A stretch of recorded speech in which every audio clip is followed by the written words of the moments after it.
इस कार्यक्रम में सुमेरपुर की इस पवित्र तपोभूमि में हमारे देश के पूर्व गृह मंत्री, ऐ मेरी वतन के लोगों, आंख में भर लो पानी, यह लता जी का ही गीत था।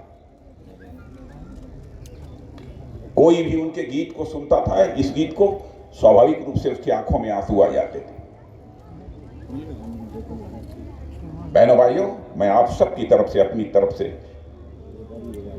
उनके प्रति अपनी श्रद्धांजलि अर्पित करने के लिए अपील करने आया।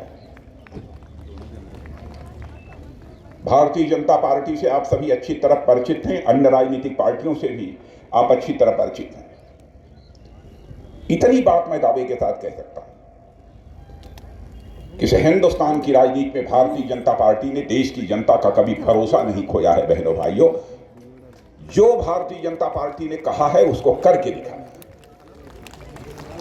और मैं यकीन दिलाना चाहता हूं, हमारे यहां व्यक्ति गड़बड़ हो सकता है, लेकिन पार्टी हमारी कभी गड़बड़ नहीं हो सकती। जो हम कहेंगे उसे हम करके दिखाएंगे। सभी के द्वारा उसका स्वागत किया जाना चाहिए। और राहुल गांधी हमारे सेना के जवानों के शौर्य, पराक्रम और साहस पर सवालिया निशान लगाने की कोशिश कर रहे हैं। मैं आपसे पूछना चाहता हूं, क्या ऐसी ही राजनीति होनी चाहिए? भारत की ताकत का एहसास राहुल जी को होगा। भारत की ताकत कैसे बड़ी है। भारत का मैं गृह मंत्री था, कुछ समय पहले आपने देखा होगा उरी और पुलवामा में पाकिस्तान के आतंकवादियों ने आकर हमारे पैरामिलिट्री फोर्सेस के जवानों के ऊपर कायराना हमला कर दिया। हमारे पैरामिलिट्री फोर्स के जवान मारे गए। उसके बाद प्रधानमंत्री जी ने हम 2-3 लोगों के साथ बैठकर बहनों भाइयों फैसला किया। उसके बाद हमारे सेना के जवानों ने पाकिस्तान के अंदर घुसकर पाकिस्तान के आतंकवादी ठिकानों पर सर्जिकल स्ट्राइक की और एयर स्ट्राइक के माध्यम से आतंकवादी ठिकानों का सफाया कर दिया। सुनी नहीं कर पाता। यह है भारत की ताकत। लेकिन